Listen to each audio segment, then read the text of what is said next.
Hello, children. We are going to start with our lesson Human Environment Settlements.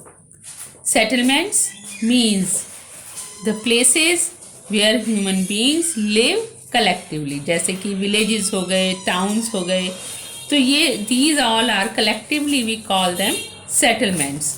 जहाँ पर human beings ने settle होना है, एक जगह पर स्थिरता के साथ रहना है. ठीक है. तो क्या है बेटा, जब इंसान, आपका जो फर्स्ट पैराग्राफ है वो ये बताता है कि अर्ली ह्यूमंस, आपको पता है कि इंसान ने बहुत धीरे धीरे धीरे धीरे टेक्नोलॉजीज डेवलप की, सिविलाइजेशन डेवलप हुई और कल्चर डेवलप हुआ. तो जो सबसे पहला ह्यूमन बींग्स था, जब वो इस यहाँ पर धरती पर इन्वायरमेंट के कांटेक्ट में आया, तो और उसने वो पहले तो क्या करता था, वो पहले था नॉमेड और वेंडरर. वो इधर उधर घूमकर, जैसे एनिमल्स भी तो ऐसे ही करते हैं ना, जहाँ उनको भोजन मिलता है वहाँ चले जाते हैं, और उसी तरीके से वह भी अपने इधर उधर घूमकर अपना भोजन जो है वो इकट्ठा करता था, खाता था. जैसे जहाँ पर फल मिल गए फल खा लिया, जहाँ पर फिश मिल गई फिश खा ली. तो मतलब इस तरीके से अपना भोजन जहाँ उसको दिखता था वहाँ वो चला जाता था. तो एक जगह टिक कर वो नहीं रहता था. अब उसको ठंड लगी तो केव्स में चला गया. रात को उसको सोना है लेकिन ठंड नहीं है तो ट्री की ब्रांचेस पर सो गया. तो और वो उसको इन्वायरमेंट में जो कुछ उसको मिलता था उसे वह ले लेता था, उसको अपने जीवन के लिए उसको वो खा लेता था, और जहाँ जो कुछ एनवायरनमेंट में मिलता था वहीं पर जाकर वो सो जाता था. तो इस तरीके से वह अपना जीवन जो है वो यापन करता था. जो नेचर है, नेचर में कभी आंधी आ रही है, कभी बरसात है, कभी कुछ और, तो वो अगर नेचर में बरसात आ गई तो वो केव्स में चला जाएगा. आंधी आ गई तो वो नेचर जो है वो उसको डिक्टेट करती थी, वो नेचर को डिक्टेट नहीं कर पाता था उस समय. तो they obeyed the dictates of nature and worshipped her. उसको पता नहीं लगता था उस धरती के बारे में, उस आंधियों के बारे में, रेन के बारे में. तो इसलिए वह उसको दैवी शक्ति समझकर पूजता था. धीरे धीरे जैसे जैसे समय पास हुआ तो इंसान ने अपने आसपास की एनवायरनमेंट को और उसकी शक्तियों को, फोर्सेस को समझना शुरू किया. With this knowledge, they were able to develop new skills and technologies to grow, rear animals, build houses. और अब उसने क्या किया कि उसने खुद फूड, कहाँ तो वो जैसे जहाँ मिल गया वहाँ से लिया और खा लिया. लेकिन जब उसको समझ आया भाई ये जो उगा हुआ होता है, इसमें जो बीज होते हैं उसको अगर हम डालेंगे तो वो उगाएंगे और फिर वो हमें फल देंगे, और वो फल हम इस्तेमाल कर सकते हैं, वो चीज़ें हम इस्तेमाल कर सकते हैं. तो उसने खुद फूड उगाना शुरू कर दिया और उसने एनिमल्स को रियर करना शुरू कर दिया, पालना शुरू कर दिया. अब जब खाना जो है वो उसको एक ही जगह पर मिलना शुरू हो गया तो फिर जो है क्या शुरुआत हुई, सेटलमेंट्स की शुरुआत हुई. तो एग्रीकल्चर एंड सेटलमेंट में उन्होंने ये बताया है कि सबसे पहले जब एग्रीकल्चर इंसान करने लगा, ह्यूमन बीइंग जब एग्रीकल्चर करने लगा, एकदम धरती पर उसने ये नहीं है कि आते ही उसने फैक्ट्रियां लगा ली थी, है ना. तो जब वो यहाँ पे धरती पर आया तो वो पहले तो एनिमल्स की तरह ही रहता था, लेकिन जब उसको ये समझ आया कि मैं एग्रीकल्चर कर सकता हूँ. What is agriculture? कि मैं खुद जो है वो पेड़ लगा सकता हूँ, पौधा लगा सकता हूँ, उसका फल मैं खा सकता हूँ. और तो वहाँ से एग्रीकल्चर की शुरुआत हुई, है ना. तो अब क्या है, अब उसने अगर कुछ लगाया है तो उसको, अगर सब्जी ही कोई लगाई है, पेड़, ट्रीज़ की तो बात रहने दीजिए क्योंकि ट्रीज़ तो बहुत साल लेते हैं बड़े होने में, लेकिन अगर उसने प्लांट ही लगाया है, कोई गोभी का लगाया है, कोई ब्रिंजल का लगाया है, कोई वीट का लगाया है, कोई राइस का लगाया है, तो उसको 2-2.5 महीने जो है वो उसको बड़े होने में लगेंगे, उसके दाना आने में लगेंगे. तो और उसका फल आने में लगेंगे। तो अब जब उसको वो सब चीज़ें करनी है तो उसने देखा कि उसको उसको उसको उसको पालना पोषना भी पड़ेगा। अगर वो अच्छे से पनपे उसलिए उसको पानी देना पड़ेगा। जब उसको ये सब सारी समझ आने लग गई तो उसे लगा कि मेरे को थोड़ा सा एक जगह पर रहना पड़ेगा, तभी मैं ये काम शुरू कर सकूँगा। और इसी से फिर परमानेंट ड्वेलिंग्स की शुरुआत हुई। और जब उसने खाना उगा भी लिया, जैसे अब अगर उसने वीट उगाया, अब वीट उसने अब सारे का सारा जितना वीट उग गया उसका एक टाइम में तो यूज़ ही नहीं हुआ वो, तो अब उसने उसको रखना है, ताकि अब उसको समझ आ गया कि इसको मैं रख सकता हूँ और थोड़ी देर बाद इसको यूज़ कर लूँगा। तो अब उसको रखना भी है।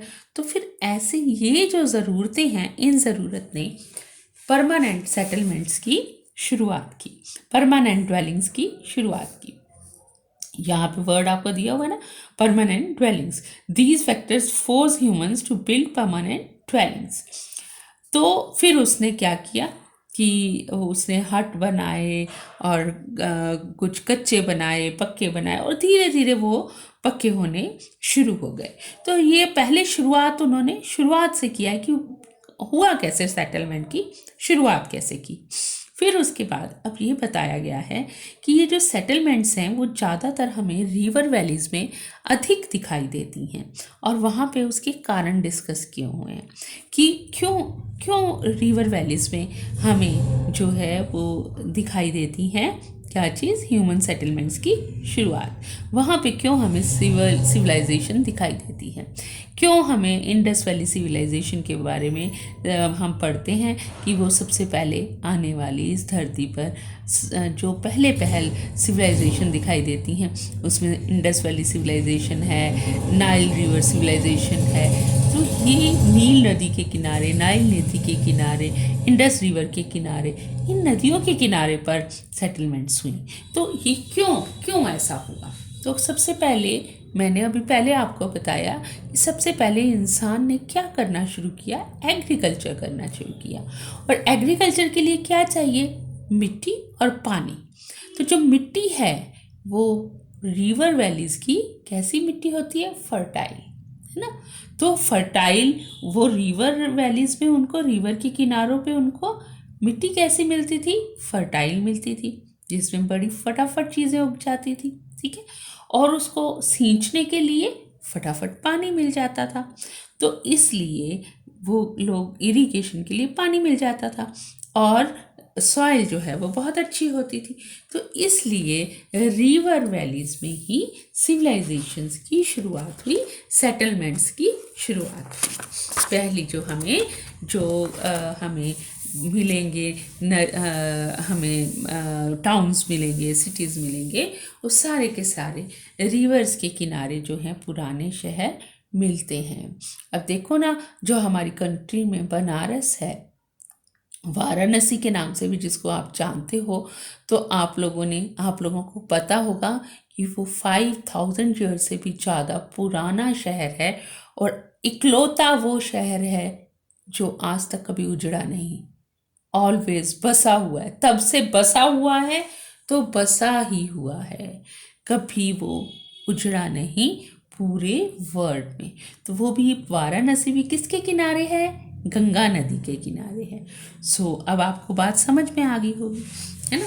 फिर क्या होता था कि अब अगर आप लोगों ने साइंस वगैरह में भी पढ़ा होगा कि जब बार बार भी किसी मिट्टी में अगर हम फसलें लगाते हैं ना, तो होता क्या है कि बार बार फसल लगाने से भी, बार बार क्रॉप्स उगाने से भी उसकी फर्टिलिटी पर असर पड़ता है, फर्टिलिटी लो हो जाती है।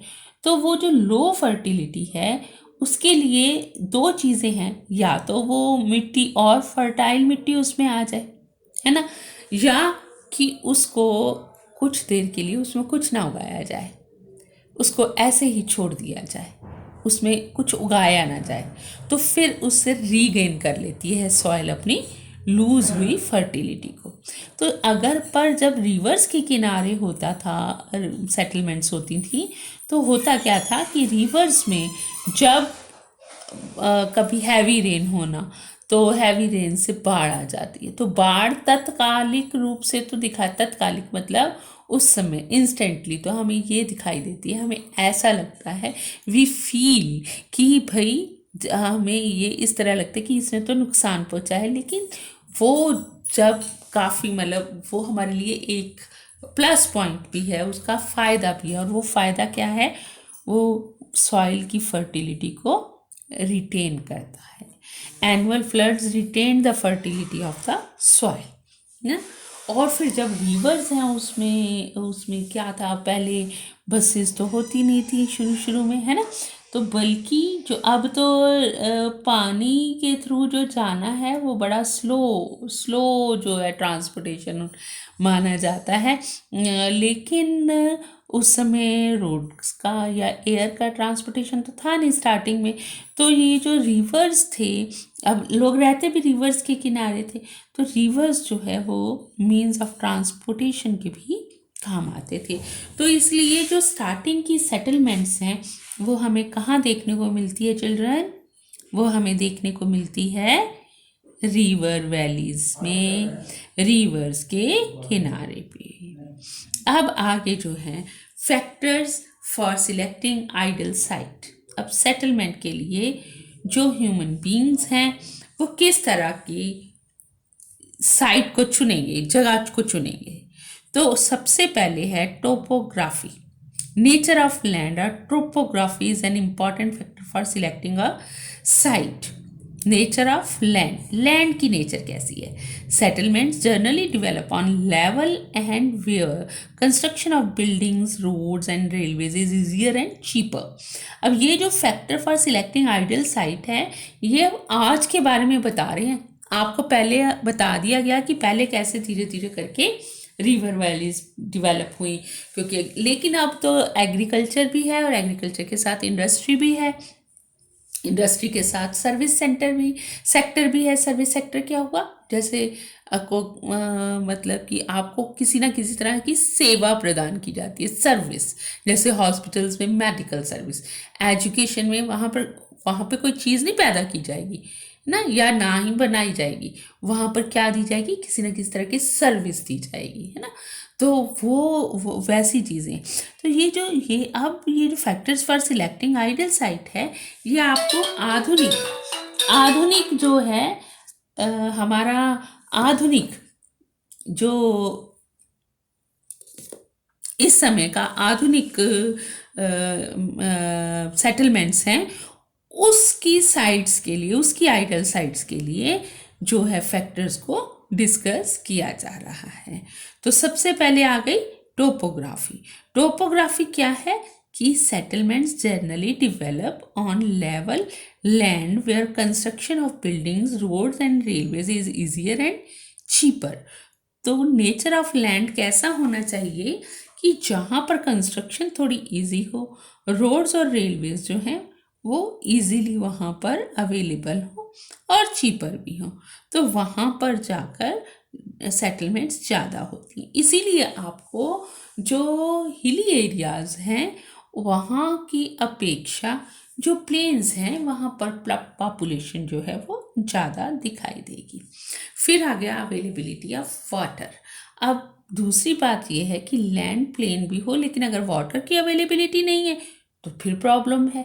तो फिर वाटर की अवेलेबिलिटी, क्योंकि इंसान पानी के बिना तो जी नहीं सकता, पल पल उसको पानी चाहिए, तो इसलिए अवेलेबिलिटी ऑफ वाटर जो है वो भी बहुत ज़्यादा ज़रूरी है।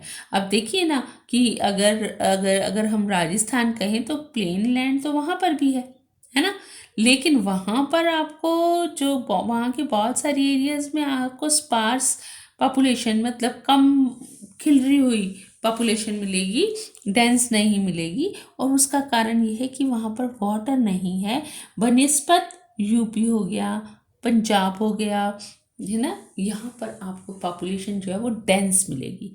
पर किलोमीटर लोगों की संख्या, सेटल हुए लोगों की संख्या आपको यहाँ पे ज़्यादा मिलेगी। फिर आ जाता है आपका फेवरेबल क्लाइमेट। जनरली जो है वो सेटलमेंट्स वहाँ पर ज़्यादा अच्छे से होती हैं डेवलप, जहाँ पर क्लाइमेट भी अच्छा होता है। क्लाइमेट जो है, क्लाइमेट कैसा होगा, ना ज़्यादा गर्मी वाला अगर हुआ, ना ज़्यादा सर्दी वाला हुआ, जहाँ पर क्रॉप्स वगैरह जो हैं वो अच्छे से लग से, अगर अब अच्छे से, अब जैसे टुंड्रा है, मतलब जहाँ पे बर्फ़ ही बर्फ़ पड़ती है, बर्फ़ के रेगिस्तान, तो वहाँ पे देखो, वहाँ पे सेटलमेंट्स कैसे, एक तो देखो वहाँ पे पानी की अवेलेबिलिटी नहीं है, वहाँ पे आप एग्रीकल्चर नहीं कर सकते हो, है ना। तो फिर ऐसी जगहों पे पॉपुलेशन कहाँ से मिलेगी, नहीं मिलेगी। तो इस तरीके से फेवरेट क्लाइमेट का होना भी ज़रूरी है, और उसके साथ साथ फर्टाइल सॉइल का होना भी ज़रूरी है। तो अगर सॉइल फर्टाइल होगी तो फिर तभी वहाँ पर एग्रीकल्चर अच्छी होगी, और अगर एग्रीकल्चर अच्छी होगी तो फिर वहाँ पर अपने आप ही सेटलमेंट्स ज़्यादा होंगी। तो इस तरीके से factors for selecting ideal site के लिए इन चीज़ों का फेवरेबल क्लाइमेट का, फेवरेबल क्लाइमेट का, अवेलेबिलिटी ऑफ वाटर का, फर्टाइल सॉइल का, और टोपोग्राफी मीन्स की नेचर ऑफ लैंड का गुड होना। नेचर ऑफ लैंड का मतलब है कि लैंड जो है वो लेवल में हो, जहाँ पर आना जाना इजी हो, तो वहाँ पर जो है आइडल साइट्स मानी जाती हैं, इसके लिए, सेटलमेंट्स के लिए। अब उन्होंने बताया है कि सेटलमेंट किस किस तरह की होती हैं। एक है टेम्परेरी और एक है परमानेंट सेटलमेंट्स। अब जैसे हम लोग किस में रह रहे हैं अब आजकल, परमानेंट सेटलमेंट्स में रह रहे हैं। टेम्परेरी सेटलमेंट्स में people who practice hunting, gathering, shifting, cultivation and transhumance live in temporary settlements. तो जो लोग हंटिंग वगैरह करते हैं या शिफ्टिंग कल्टीवेशन करते हैं, भाई एक जगह पे कल्टीवेशन कर ली, फिर उसको ये भी फर्टाइल, ये भी पुराने समय में, मतलब अब ये कम देखने को मिलता है, पुराने समय में पहले ये जो फर्टिलिटी को रिटेन करने का एक तरीका था कि लोग जहाँ पे एक बार खेती करते थे, फिर वो प्लेस छोड़ के वो दूसरी जगह चले जाते थे, चाहे थोड़े टाइम बाद फिर वहीं आ जाएंगे, है ना। तो वो अपना सेटलमेंट बदलते थे। अब क्लासिफिकेशन ऑफ सेटलमेंट्स, अब आजकल के जो सेटलमेंट्स हैं वो तो नेचर ऑफ सेटलमेंट हो गया। अब एक हमारा रूरल सेटलमेंट है और एक हमारा अर्बन सेटलमेंट है। जो रूरल सेटलमेंट है वो एक्चुअली उन पीपल के द्वारा बसाया जाता है जो कि प्राइमरी एक्टिविटीज़ करते हैं। जो प्राइमरी एक्टिविटीज़ हैं, ये देखिए प्राइमरी एक्टिविटी वर्ड लिखा हुआ है ना, सी ऑन पेज नंबर 150। ये प्राइमरी एक्टिविटीज़ करते हैं। ये प्राइमरी एक्टिविटीज़ कौन सी होगी, जो नेचर के ऊपर डिपेंड एक्टिविटीज़ हैं, जैसे एग्रीकल्चर करना, फिशिंग करना, मतलब फिश तो ऑलरेडी है ना उसमें रिवर में या सी में, उसको पकड़ना, है ना। माइनिंग करना, अब माइनिंग भी ऑलरेडी जो है वो अर्थ में, रॉक्स में मिनरल्स हैं, उनको निकालना, तो ऑलरेडी चीज़ है, एग्जिस्ट करती है, और उसको आप निकाल रहे हो या उसको किसी तरह से अपने यूज़ में ला रहे हो, तो वो सारा प्राइमरी में आता है। एनिमल रियरिंग, एनिमल्स को पालना। अब एनिमल्स को भी आप खुद तो नहीं ना बना सकते हो, उनको भी वो तो हैं, इस वर्ड में हैं, आप उनको पालोगे। ज़्यादा से ज़्यादा आप क्या करोगे कि इस तरह से उनकी देखभाल करोगे कि उनकी ब्रीडिंग हो, मतलब कि वो आगे आगे और एनिमल अच्छे से पैदा करें। लेकिन ऑलरेडी तो वो है ना, वो नेचर ने हमें दिया है। फॉरेस्ट्री है, क्राफ्ट्स वर्क है, ट्रेडिंग, मतलब ट्रेडिंग भी इसी में आता है। ट्रेडिंग क्या है, एक चीज़ के बदले में दूसरी चीज़ देना लेना, ये ट्रेडिंग है, व्यापार जिसको क्या देते हैं।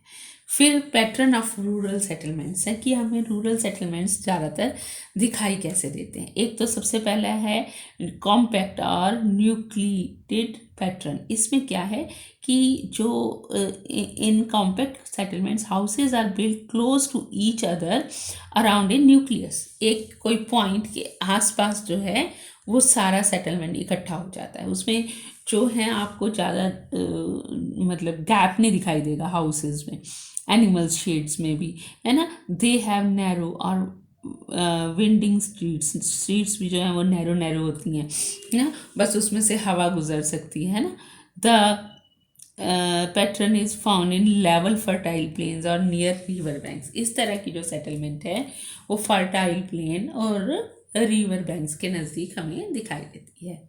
फिर आ गई स्कैटर्ड पैटर्न। ये जो स्कैटर्ड पैटर्न है ये कहाँ, in places where flat fertile land is not available sufficient. तो अब जैसे हिली एरियाज़ में आपको स्कैटर्ड मिलेगा, क्योंकि अब उनको थोड़ा सा प्लेन मिलेगा तो वो वहाँ पे बनाएंगे ना, फिर थोड़ा और आगे जाकर फिर मिलेगा जहाँ पे फिर उनको थोड़ा मिल गया प्लेन, फिर वहाँ बना लिया।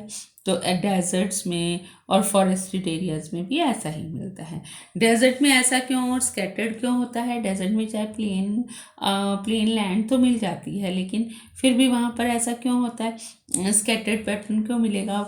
वाटर की अवेलेबिलिटी के कारण, कि भाई वाटर कहाँ पे अवेलेबल मिलेगा। तो एक सेटलमेंट छोटी सी रेडी हुई तो फिर अब उसके अवेलेबल पानी उसके लिए मुश्किल से होगा, तो फिर दूसरी सेटलमेंट थोड़ी दूर जाकर बनेगी, है ना। तो हाउस थोड़ा दूर जाकर बनेगा।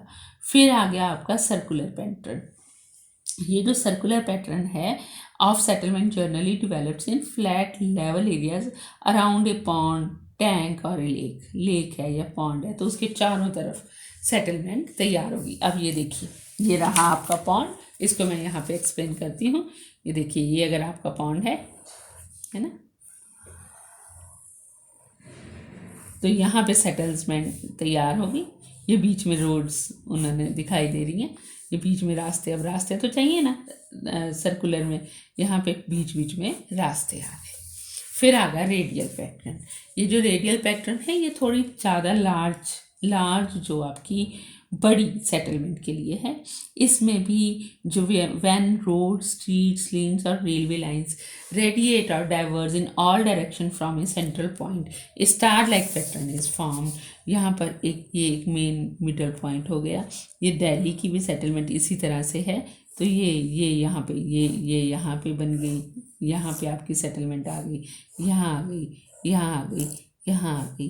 तो इस तरह स्टार लाइक हो जाती है एक सर्कल में। तो इसे जो है रेडियल पैटर्न कहते हैं। और जो लीनियर पैटर्न है, इसमें अगर किसी नदी के किनारे है ना, रेलवे ट्रैक के किनारे, कैनाल के किनारे या रोड के किनारे कैसे, कई बार जैसे जीटी रोड वगैरह मेन इंपॉर्टेंट रोड्स होती है ना, तो यहाँ से ये रोड गुजर रही है, ये रोड गुजर रही है ना, तो उसके यहाँ सेटलमेंट जो है वो डेवलप हो जाती है। तो उस तरीके ज़्यादा फैलती नहीं है, फैलाव वाली नहीं होती है, इस तरीके से हो जाती है। तो इस तरह की जो सेटलमेंट होती है, ऐसे नहीं है पीछे थोड़ी तो जाएगी वो, पर मतलब उसका फैलाव जो है वह, अगर ये रिवर है तो फैलाव ऐसे ज़्यादा ना होकर ऐसे ज़्यादा होता है, ठीक है। तो उसको क्या कहा जाता है, लीनियर पैटर्न कहा जाता है। और जो important functions of rural settlements के जो हैं वो क्या फंक्शंस हैं, तो आजकल तो आपको समझाने की ज़रूरत नहीं है, किसान आंदोलन आपको समझा रहा है कि रूरल सेटलमेंट्स के क्या यूजेस हैं, है ना। तो वो आपको बता रहा है ना कि अर्बन सेटलमेंट में रहने वालों, भूल ना जाओ आप किसके ऊपर टिके हो, रूरल सेटलमेंट्स पे टिके हो, किसानों पे टिके हो, है ना। तो सारा food grain, raw material, agro industry सारी की सारी उसके ऊपर डिपेंड करती है। मतलब कितनी सारी, यही नहीं कि खाना पीना दे रहे हैं, इंडस्ट्रीज़ भी कितनी उस पर डिपेंड करती हैं। अब जैसे सारी टेक्सटाइल इंडस्ट्री उसके ऊपर डिपेंड करनी है ना।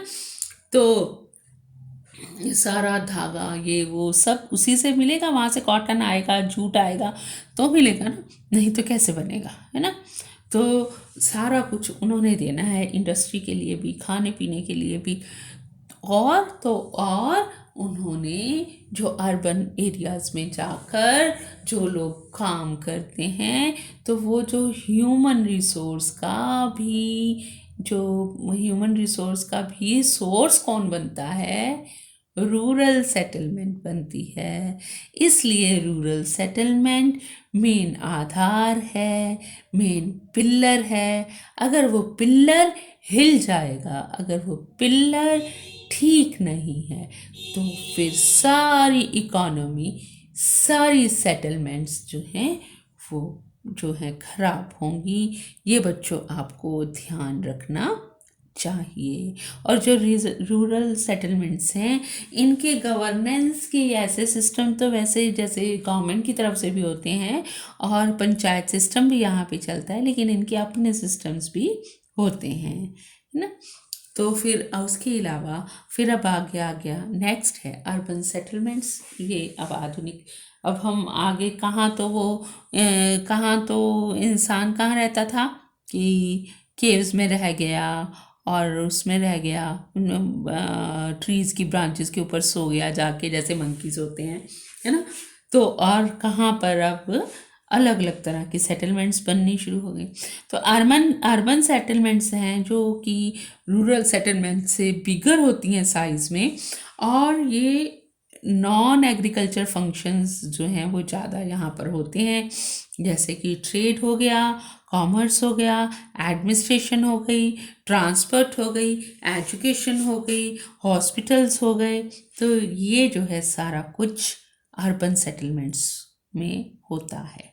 Urban centres are compact in structure, मतलब कॉम्पैक्ट होती हैं, आपको स्कैटर्ड नहीं मिलेगा। एक ही जगह पर आपको एजुकेशन भी मिल जाएगी, वहीं पर आपको हॉस्पिटल्स भी मिल जाएंगे, ट्रांसपोर्टेशन भी मिल जाएगी, वहाँ पे आपको ट्रेड भी मिल जाएगा, कॉमर्स भी मिल जाएगा, एडमिनिस्ट्रेशन भी वहीं पे हो रहा है, सब कुछ वहीं पे मिल जाता है, रिक्रिएशन भी मिल जाएगा, जॉब अपॉर्चुनिटीज़ भी मिल जाएंगी, सब कुछ मिल जाएगा। मतलब सब कुछ मिल जाएगा other than agriculture activities which keep us alive, है ना। ये बात आप लोगों ने ज़रूर सोच के रखनी है। हाँ, तो क्लासिफिकेशन ऑफ अर्बन सेटलमेंट्स, जो अर्बन सेटलमेंट्स हैं उनको हम कैसे उनमें किस तरह का जो फंक्शन है वो मेन हो रहा है, उसके आधार पर उनकी क्लासिफिकेशन होती है। तो सबसे पहला एडमिनिस्ट्रेटिव टाउन्स, ज़्यादातर जो कैपिटल्स हैं, चाहे वो स्टेट कैपिटल्स हैं, चाहे वो कंट्री कैपिटल्स हैं, वो एडमिनिस्ट्रेटिव टाउन्स होते हैं, क्योंकि वहाँ पर एडमिनिस्ट्रेशन जो है, मतलब जैसे आपको वहाँ पर अब दिल्ली चले जाओगे तो वहाँ पर पार्लियामेंट हाउस है, वहाँ पर चंडीगढ़ चले जाओगे वहाँ विधानसभा है ना। तो जो एडमिनिस्ट्रेशन का सारा काम देखते हैं वो सब वहाँ पर होंगे, हमें दिखाई देंगे। फिर आ जाता है आपके डिफेंस टाउन्स, वो वाले टाउन्स हैं जो पूरे के पूरे मिलिट्री, जहाँ पर मेन वहाँ पर रहती है, और वो मिलिट्री की एक्टिविटीज़ वहाँ पे ज़्यादा होती हैं, और मतलब कि क्योंकि वो काफ़ी बड़ी संख्या में होते हैं, तो इसलिए एक बड़ी सेटलमेंट वहाँ डेवलप हो जाती है, जिसके एग्जाम्पल हमारे नियरेस्ट है जलंधर कैंट, है ना। और ऐसे दिल्ली कैंट है, जलंधर कैंट है, अम्बाला कैंट है ना। तो ये सब कैंटोनमेंट एक्चुअली इसका पूरा वर्ड होता है, छावनी जिसको हिंदी में कहते हैं, पंजाबी में भी छावनी कहते हैं। तो वो चीज़ें वो डिफेंस टाउन हो गए। और कल्चर टाउन वो हुए जहाँ पर मेन जो एक्टिविटीज़ हैं वो कल्चर से रिलेटेड, जैसे कि वहाँ पर आर्ट, लर्निंग, कल्चर, एजुकेशन, इसका ज़्यादा बोलबाला होता है। जैसे इलाहाबाद है, पुणे है, वाराणसी है, हरिद्वार है, और यूके में कैम्ब्रिज है, ऑक्सफोर्ड है, ये कल्चरल टाउन है। और इंडस्ट्रियल टाउन जहाँ पर इंडस्ट्रीज़ बहुत बड़ी बड़ी इंडस्ट्रीज़ ज़्यादा होती हैं। वैसे तो मतलब कहीं भी हो सकती हैं, कहीं दूसरी जगह भी हो सकती हैं, लेकिन वो हब बन जाते हैं, मतलब कि वहाँ पर बहुत सारी इंडस्ट्रीज़ इकट्ठी आपको दिखाई देती हैं। जैसे जमशेदपुर, बोकारो इन इंडिया, यहाँ पर बहुत बड़ी बड़ी इंडस्ट्रीज़ हैं, है ना। और पीटर्सबर्ग यूएसए में, ये सारे जो हैं एग्जांपल्स हैं इंडस्ट्रियल टाउन के। और माइनिंग टाउन की, जहाँ पर माइंस वहाँ से मतलब मिलती हैं, तो उसके आसपास अब वहाँ से माइंस हैं, वहाँ से आपका मिनरल्स निकल रहा है। तो नेचुरली अब हमने शुरुआत में ही क्या पढ़ा कि सेटलमेंट डेवलप ही इसलिए होती है कि भाई जब इंसान ने काम किया तो अब वो काम करने के लिए वो बार बार उस जगह कैसे आएगा, मतलब कि वो उसको रोज़ सुबह काम करना है तो उसको वहीं रहना पड़ेगा ना। तो फिर अपने आप ही वहाँ पे सेटलमेंट डेवलप हो जाती है। जैसे अब सब हंसते हैं कि किसान आंदोलन चल रहा है ना दिल्ली के पास, है ना, तो सब जोक करते हैं कि वहाँ ते भी शहर वास जाना, है ना, कहते हुणे शहर वास जाना। तो वो लोग क्या कर रहे हैं कि वो जो बीच में डिवाइडर्स है ना, तो अब मतलब एक्टिविटी भाषण सुन लिए, दूसरी एक्टिविटीज़ कर ली, फिर भी थोड़ा थोड़ा उनको बीच बीच में टाइम मिल जाता है किसानों को, है ना। कुछ जो तो आगे के लीडर हैं उन्होंने तो चलो मीटिंग्स करनी है और बहुत कुछ और उनके काम होती हैं, लेकिन जो साथ में उनका सहयोग देने वाले पीछे उनके पास उतना काम नहीं होता है, तो वो वहाँ पे अब क्या कर रहे हैं, वो जो बीच में वो डिवाइडर है ना, वो कहते हैं हम लोग यहीं पर खेती उगा लेनी। तो सब हंसते हैं कि उन्होंने तो अगर सरकार ने नए कानून वापस नहीं लिए और वो थोड़ी देर वहाँ पर रह गए तो वहाँ तो उन्होंने शहर ही बसा देना। सो जहाँ पे भी इंसान का काम होता है, मतलब जहाँ पे उसको अपनी सारी एक्टिविटीज़ करनी होती हैं, तो फिर वहाँ पे सेटलमेंट की ज़रूरत पड़ जाती है। तो इसलिए माइनिंग टाउन्स भी मिलते हैं हमें। माइनिंग टाउन्स जो है वो धनबाद है, खेतरी है, ये बिहार में है ना, दिग्बोई है, कलोल है, ये सारे एग्जाम्पल्स हैं माइनिंग टाउन के। अब रूरल और अर्बन रिलेशनशिप उन्होंने यहाँ पे एक्सप्लेन किया है। उन्होंने कहा है कि विलेजेस और विलेजेस और जो बिग सिटीज़ हैं उनका आपस में बहुत बड़ा रिलेशन है, क्योंकि विलेजेस उनको खाने पीने की चीज़ें जुटाते हैं, उनकी इंडस्ट्री के लिए रॉ मटेरियल जुटाते हैं, है ना। और दिन होता है, उठते हैं तो वो जो भी दिन होता है तो सबसे पहले जो बेल होती है, टिन जाके जी क्या लेके आओ जी, दूध लेके आओ। वो किसने देना है, दूध वाला आ गया, दूध लो। किसने देना है वो दूध, विलेजेस ने, है ना। अब वहाँ पे कोई बड़े बड़े शहरों में तो उन्होंने अपने घरों में गाय भैंसे रखी नहीं ना, विलेजेस से ही जाएगा सारा दूध, तो उनकी इम्पोर्टेंस को समझना चाहिए, है ना। फिर वो खाना, फिर स्कूल जाना है, ऑफिस जाना है ना, तो मम्मी कहेगी खाना खा के जाना, खाना खाए भी नहीं जाना, ब्रेकफास्ट करके जाना। अब वो ब्रेकफास्ट बच्चे कहाँ से बनेगा, बोलो कहाँ से बनेगा वो ब्रेकफास्ट। वो ब्रेकफास्ट बनेगा विलेजेस से आए हुए खाद्य पदार्थों से, ईटिंग से। उन्होंने जो उगाया है वीट, उन्होंने जो उगाया है राइस, उन्होंने जो उगाया है बार्ली, उन्होंने जो उगाया है मिलेट्स, उनसे जो है वो हमारा नाश्ता तैयार होगा। उनकी जो है उगाई हुई सब्जियों से हमारा नाश्ता तैयार होगा, है ना। तो पल पल जो है वो विलेजर्स के द्वारा बनाए जो चीज़ें उगाई जाती हैं, अवेलेबल कराई जाती हैं, उनसे जो है वो अर्बन जो हैं वो अपनी ज़रूरतें पूरा करते हैं। पर अब ये भी नहीं है कि